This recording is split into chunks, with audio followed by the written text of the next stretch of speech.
ಒಳ್ಳೆ ಸಿನಿಮಾದು ಅಣ್ಣವ್ರ ಹಾಡಿದ ಆ ಹಾಡು ಇವತ್ತಿಗೂ ಕೂಡ ಅದು ಒಂಥರ ಚಂದ ಸರ್. ಕೇಳ್ತಾ ಇದ್ರೆ ಅದು ಕೂಡ ಏನೋ ಒಂಥರ ಖುಷಿ, ಮತ್ತೆ ಖುಷಿ ಹೆಚ್ಚಿಸೋ ರೀತಿ ಒಂಥರ. ಆ ದಿನ ಹೇಗಿತ್ತು ಸರ್ ಹಾಡು? ಆ ದಿನ ನಾನು ಹೇಳಿದ್ದೀನಿ ನಿನಗೆ, ಚಾಮುಂಡೇಶ್ವರಿ ಸ್ಟುಡಿಯೋ ಗೊತ್ತಲ್ಲ, ಅಲ್ಲಿ ಬಂದರು ವರದಪ್ಪ ಅವರು ಬಂದರು, ಇಳೆಯರಾಜ ಸಂಗೀತ.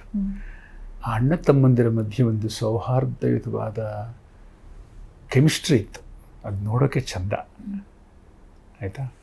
ಅವರು ಆಡ್ತಾಯಿದ್ರೆ ಸರಿ ಇದೆನಪ್ಪ, ಸರಿ ಇದೆ ನೋಡಪ್ಪ, ನೀನು ನೋಡಿ ಹೇಳು, ಆಮೇಲೆ ಸಂಗೀತ ನಿರ್ದೇಶಕರನ್ನ ಆಮೇಲೆ ಕೇಳ್ತೀನಿ, ನೀನೊಂದ್ಸರಿ ಹೇಳಪ್ಪ ಅಂತ ಹೇಳೋರು ತಮ್ಮನ್ನ. ಅವರು ಸ್ವಲ್ಪ ಈ ಕಡೆ ಬಾ, ಈ ಕಡೆ ಶ್ರುತಿ ಸ್ವಲ್ಪ ಅಂತ ಹೇಳೋರು. ಅವ್ರಿಬ್ಬರ ಮಧ್ಯೆ ಒಂದು ಒಪ್ಪಂದ ಥರ.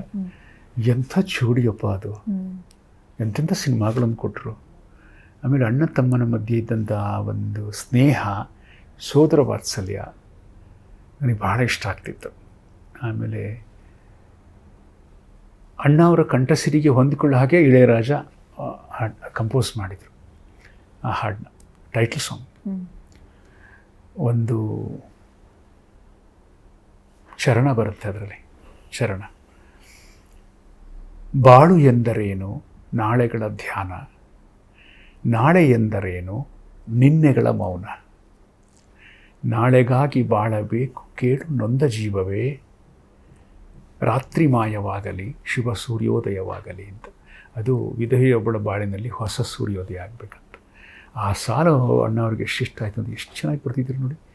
ಬಾಳು ಎಂದರೇನು ನಾಳೆಗಳ ಧ್ಯಾನ, ನಾಳೆ ಎಂದರೇನು ನಿನ್ನೆಗಳ ಮೌನ, ಅದನ್ನು ಚಪ್ಪರಿಸ್ಕೊಂಡು ಹೇಳ್ತಾಯಿದ್ರು. ಅದಕ್ಕಿಂತ ಪ್ರಶಸ್ತಿ ಪ್ರಮಾಣ ಪತ್ರ ಏನಿದೆ ಹೇಳು, ಏನಿದೆ ಹೇಳು. ನಮ್ಗೆ ಎಷ್ಟು ನ್ಯಾಷನಲ್ ಅವಾರ್ಡ್ ಬರೋದು ಅದೆಲ್ಲ ಪ್ರಶ್ನೆ ಅಲ್ಲ. ಒಬ್ಬ ದೊಡ್ಡ ಕಲಾವಿದನ ಹತ್ರ ಒಂದು ಬರವಣಿಗೆ ಬಗ್ಗೆ ಒಂದು ಮೆಚ್ಚುಗೆ ಮಾತು ಬರುತ್ತಲ್ಲ, ನನಗೆ ಯಾವಾಗಲೂ ಅವರ ಮಾತು ಹಾಂಟ್ ಮಾಡ್ತಾ ಇರೋದು. ನಾನು ಆ ಸಿನಿಮಾದಲ್ಲಿ ಆ ಹಾಡು ಬರೆದೇ ನೂರಾರು ಹಾಡುಗಳು ಬರೆದಿದ್ದೀನಿ. ಬಟ್ ಪರ್ಟಿಕ್ಯುಲರ್ಲಿ ಆ ಸಾಲುಗಳ ಬಗ್ಗೆ ಅವರು ಅಂದರೆ ಗುಣಗ್ರಾಹಿತ್ವ ಅಂತಾರೆ, ಅಂದರೆ ಕ್ವಾಲಿಟಿ, ಸೆನ್ಸ್ ಆಫ್ ಕ್ವಾಲಿಟಿ ನಿನಗಿರಬೇಕು. ಅಣ್ಣವ್ರಿಗಿತ್ತದು. ಇದು ಸರಿ, ಇದು ತಪ್ಪು. ಅವ್ರ ದೃಷ್ಟಿನಲ್ಲಿ ಅವರು ತುಂಬ ಇಂಟೆಲೆಕ್ಚುವಲ್ ಮನುಷ್ಯ ಅಲ್ಲ, ಬೌದ್ಧಿಕ ಆ ಥರದ ಆಡಂಬರ ಇದ್ದ ಮನುಷ್ಯ ಅಲ್ಲ. ಈಗಿನ ಕೆಲವರು ತುಂಬ ಇಂಟೆಲೆಕ್ಚುವಲ್ಸ್ ಇರ್ತಾರಲ್ಲ, ಅರೋಗೆಂಟ್ ಇರ್ತಾರೆ. ಅವ್ರ ತಿಳುವಳಿಕೆ ಮುಂದೆ ಯಾರ ತಿಳುವಳಿಕೆನೂ ಇಲ್ಲ, ಮತ್ತು ಅದು ಸಮಾನವಾದಂಥ ಇನ್ನೊಂದು ತಿಳುವಳಿಕೆನ ಗೌರವಿಸೋದು ಇರಲ್ಲ ಅವ್ರಿಗೆ.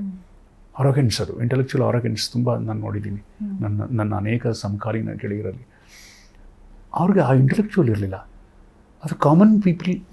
ನನ್ನ ಸಮಾಜ, ನಾನೇನು ಮಾತಾಡಬೇಕು, ಏನು ಹಾಡಬೇಕು, ಏನು ಆ್ಯಕ್ಟ್ ಮಾಡಬೇಕು, ಯಾವ್ದು ಮಾಡಿದ್ರೆ ತಪ್ಪು, ಯಾವ ಶಬ್ದ ನನ್ನ ಬಾಯಲ್ಲಿ ಬರಬಾರ್ದು, ಯಾವ ಶಾರ್ಟ್ನ ನಾನು ಕಾಣಿಸ್ಕೋಬಾರ್ದು ಅನ್ನೋ ಎಚ್ಚರ ಇತ್ತು.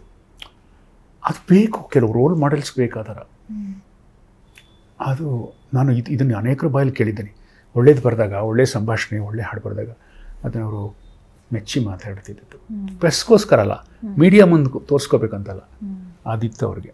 ಅದು ನನಗೆ ಮರೆಯೋಕ್ಕಾಗ್ದಿರೋ ಅನುಭವ. ಚಾಮುಂಡೇಶ್ವರಿ ಸ್ಟುಡಿಯೋದಲ್ಲಿ ಅವರು ಹಾಡಿದ್ದು ಆ ಕ್ಷಣ, ಮತ್ತು ಆ ಹಾಡಿಗೆ ಅವರು ಸಂಭಾವನೆ ತೆಗೆದುಕೊಳ್ಳದೆ ಹಾಡಿದ್ದು ಬೇಡ ಅಂತ. ಯಾಕೆಂದರೆ ಅದೊಂದು ಟ್ರಸ್ಟಿಗೆ ಮಾಡ್ತಾಯಿದ್ವಿ, ಯಾರೂ ಸಂಭಾವನೆ ಪಡಿಬಾರ್ದು, ಆದಷ್ಟು ಎಲ್ಲರೂ ಕಡಿಮೆ ಇದರಲ್ಲಿ ಸಿನಿಮಾ ಮುಗಿಸ್ಕೊಡ್ಬೇಕು ಅಂತ. ಅದು ಇಟ್ಸ್ ಎ ವ್ಯಾಲ್ಯೂ. ಅದನ್ನು ನಾನು ಅಣ್ಣವರಲ್ಲಿ ಕಂಡೆ. ಅಪ್ಪುಗೂ ಆ ಥರ ಇತ್ತು. ಒಂಥರ ಅಣ್ಣವರ ಎಲ್ಲ ಕ್ವಾಲಿಟೀಸು ಒಂದು ಮಿನಿಯೇಚರ್ ಥರ ಇದ್ದ ಪುಣ್ಯಾತ್ಮ. ಅಪ್ಪು ಪಾಪ ಹೋಗಬಾರ್ದಾಗಿತ್ತು.